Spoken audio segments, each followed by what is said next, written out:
ang huling araw ng mga labi, ng pamamalagi ng mga labi ni Secretary Robredo sa Kalayaan Hall sa Malacanang. At inyo pong nakikita sa ngayon itong live video mula po sa loob ng Basilica Minore sa Naga City, kung saan naroon na po ang mga matataas na opisyal ng pamahalaan at syempre ang pamilya Robredo at inaantabayanan ang pag-uumpisa ng Requiem Mass na bandang alas 10 ng umaga. So, kanina nga nakita rin natin yung iba sa mga miyembro ng pamahalaan na nakasuot sila ng armband bilang pakikidalamhati na rin sa pagkawala ni DILG Secretary Robredo. So, ngayon nakikita nyo po ang mayor ng Naga City na si Mayor John Bongat na kasalukuyan na rin po nag-aantay dyan sa may Basilica Minore para sa pag-umpisa po ng misa para sa yumaong kalihim. Kagabi, Kirby, hanggang kaninang alas 7 ng umaga ay pinayagan ang publiko na dumalaw at magbigay ng kanilang last respects dito kay Secretary Robredo at buhos ang tao sa Naga City. Sa katunayan, Kirby, ayon sa aking impormasyon na natanggap, kagabi daw po ay talagang grabe na itong daloy ng trapiko dito sa paligid ng Basilica Minore de Nuestra Señora de Peñafrancia dahil po sa dami na mga nais dumalaw at makapiling ang yumaong kalihim sa huling pagkakataon. Matatandaan po natin na ilang dekada ring naging mayor ng Naga City itong si Secretary Robredo bago siya naging miyembro ng gabinete ng Pangulong Aquino, at talagang buhos ang suporta ng mga Nagueños dito sa kanilang yumaong leader. Isang bagay pa, Cathy, makikita rin natin kung gaano kalaki yung naging impluwensya ni Secretary Robredo dun sa kanyang mga kababayan, dahil kahapon nga nakita natin sa mga balita na maging yung mga t-shirts na isinusuot ko o yung mga nag-iimprenta ng mga litrato ni DILG Secretary sa labas ay nagbigay ng libreng imprenta.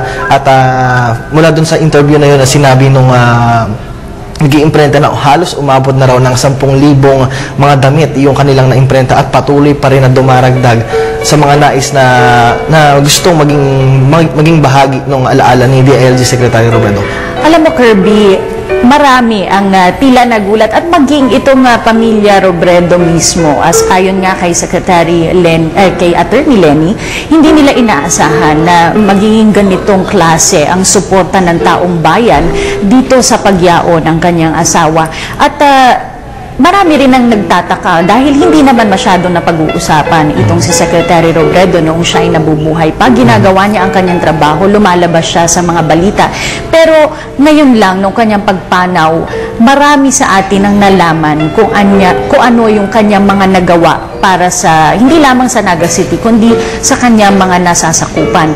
At marami ang nagsasabi na itong buhos ng suporta, itong pakikipagdalamhati ng sambayan ng Pilipino ay nangangahulugan lang na naghahanap tayo ng leader na talagang nagbibigay ng tunay na serbisyo publiko sa atin. Tama. Kung babalikan din natin, Cathy, nung nagkaroon ng memorial services dyan sa may Kalayaan Hall sa may Malacanang, sinabi ni DOE Secretary Rene Almendras na isa yung chinelas leadership na hindi may pagkakailan ng mga tao na nanggaling mismo kay DILG Secretary Robredo, dahil doon sa simpleng bagay na yon na nai-adapt ni Secretary Robredo kung hindi sa pamamagitan ng maayos na pananamit, makikita yung paglilingkod mo ng tapat, maging transparent ka, at yung sinasabi nga nila na good governance para lang sa para maserbisyohan yung publiko kung paano maging tunay, kung paano sila ma-develop yung kanilang mga ginagawa sa pamumuhay nila, at saka yung mga developments na rin sa buong lungsod at sa buong sambayan. Chinelas brand of leadership, yun nga ang inaasahan ni Secretary Almendras, na kagaya nitong nauso na flip-flop brand, sabi niya sana mauso rin sa mga government officials. At ito nga chinelas brand of leadership na anya ay naging trademark ni Secretary Robredo, ay ito ang kinakailangan ng ating bayan sa ngayon. Ngunit ano nga ba ang naging buhay ni Secretary Robredo? Balikan po natin sa pamamagitan ng ulat ni Edwin Eusebio. Tila hindi pa rin makapaniwala ang sambayan ng Pilipino sa pagkawala ng butihing kalihim ng DILG na si Secretary Robredo. Bago mangyari ang aksidente noong August 18, dumating si DILG Secretary Robredo sa Cebu upang dumalo sa groundbreaking ceremony ng PNP Regional Training Center. Alas 2:30 ng hapon, matapos ang pagdiriwang, tumungo ang kalihim sa Mactan Cebu International Airport. Doon nakabuk ang kalihim sa Cebu Pacific Flight 5J572, biyaheng alas 3:50 ng hapon patungong Maynila. Kasama si Senior Inspector June Abrasado, dumiretso ang opisyal sa airport aviator upang sumakay sa private plane.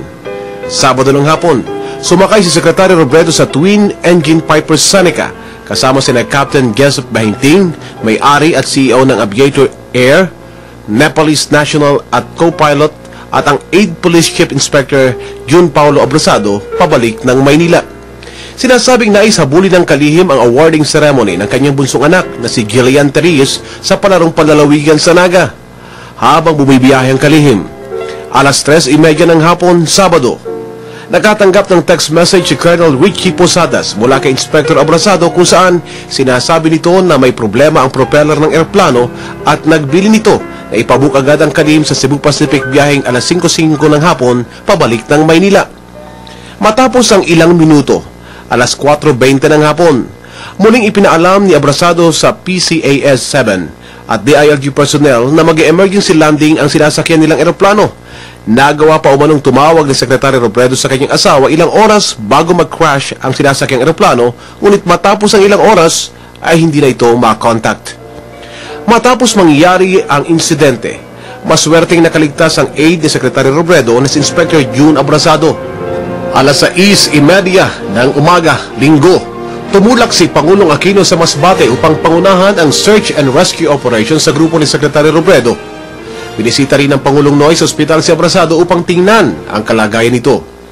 Patuloy ang search and rescue operations kasama ang ilang ahensya ng gobyerno. Humingi na rin ng tulong ang pamahalaan sa mga technical divers mula sa ibang bansa. Nagsagawa rin ng prayer vigil ang ilang mga kaanak at kakilala ng kalihim sa Maynila. Mula Masbate, tumungo ang Pangulong Aquino sa Naga upang formal na bisitahin ng pamilya Robredo. Linggo ng gabi, itinigil ang operasyon dahil sa lakas ng sea current sa Masbate Strait. Agosto 20, Lunes, dumating sa bansa ang pwersa ng US upang tumulong sa search and rescue operations habang ang Pangulo ay nasa Naga City sa tahanan ng pamilya Robredo. Gamit ang sonar at ROV, natagpuan ang ilang parte ng eroplanong sinasakyan ng kalihim. Matapos ang halos 4 na araw na paghahanap, Martes, natagpuan ng Philippine Coast Guard ang bangkay ni Robredo sa fuselage ng eroplanong sinasakyan ng kalihim kasama ang mga pilotong sina Captain Gesop Bahinting at ang Nepalese co-pilot. Ngayong wala na si Secretary Robredo, ang ehemplo na kanyang ipinakita sa larangan ng paglilingkod ay mananatili sana sa kasalukuyang pang namumuno. Gaya ng tinura ng bayaning Senador Ninoy Aquino, hindi dapat na iisang tao lamang ang manindigan para sa bayan, kundi ang lahat ng tunay na may pagmamahal at paglilingkod sa bansang Pilipinas. Paalam, Secretary Robredo, naway manatili kang nakahimlay sa kapayapaan. Para sa Telebisyon ng Bayan, Edwin Eusebio. Ayan nga po ang report simula nung magkaroon ng umattend si DILG Secretary Robredo sa Cebu para magbigay ng groundbreaking doon sa mga miyembro ng PNP doon, at bago ngayon ay umalis siya patungo naman ng Masbate Airport para naman umuwi sa kanila sa Naga para daluhan nga yung sinasabing swimming competition ng kanyang anak. So, nakita natin sa video na yung buong story kung paano nagsimula at saka paano yung naging paghahanap doon sa mga labi ni DILG Secretary Robredo. Isang araw bago nawala itong Piper Seneca plane na lulan itong si Secretary Robredo, ang kanyang aide at ang dalawa pang pilots ay naglunsad ng search and rescue operations itong pamahalaan at tumungo nga doon noong Linggo hanggang Lunes itong si Pangulong Aquino para personal na pangunahan itong isinagawang paghahanap sa yumaong DILG Secretary. Ngunit isang araw matapos makaalis doon ang Pangulo ay nakita na nga itong mga labi ni Secretary Robredo. Ilang araw matapos ito ay nahanap din itong mga labi naman ng dalawang pilots na kanyang kasama, itong si Kishit Chan na isang Nepalese at si Captain Jesuk Bahinting na siya ring may-ari nitong Piper Seneca plane. At yung dalawang yon ay nailibing na kamakailan. Tama. At kung matatandaan din natin, Cathy, no, ayon sa Philippine Coast Guard, habang inaakyat nila yung katawan ni DILG Secretary Robredo mula doon sa pagkakaipit ng eroplano doon sa pinakamalalim na parte ng dagat, ay yes, nakikita po natin ang pagdating dito ng Pangulong Benigno Aquino III sa Nuestra Señora Basilica Minore de Nuestra Señora de Peña Francia dito sa Naga City, at kanyang pinuntahan itong pamilya Robredo. Kasama niya ang ilan sa mga miyembro ng gabinete. At ilang minuto lamang inaasahan na natin na mag-uumpisa itong Requiem Mass para sa yumaong kalihim. Napakaraming tao rin yung ating nakikita sa inyong mga television screen. Kanina may shot tayo sa labas kung saan inaasahan na mahigit sa 3,000 katao yung makikiramay at sasama dito sa funeral cortege ni DILG Secretary Robredo, at inaasahan na mas dadami pa o dodoble at triple pa yung bilang ng mga tao na maghahatid kay DILG Secretary Robredo sa kanyang sa Funeraria Imperial. At pagdating sa Funeraria Imperial, bago ilagak sa krematorium itong mga labi ng yumaong kalihim, ay tatanggalin itong flag dito sa ibabaw ng kanyang casket at ibibigay ito sa kanyang byuda na si Attorney Leni Robredo. At yan po ang magiging konklusyon, ang katapusan nitong state funeral na iginawad ng pamahalaan dito sa yumaong kalihim. Matapos po ang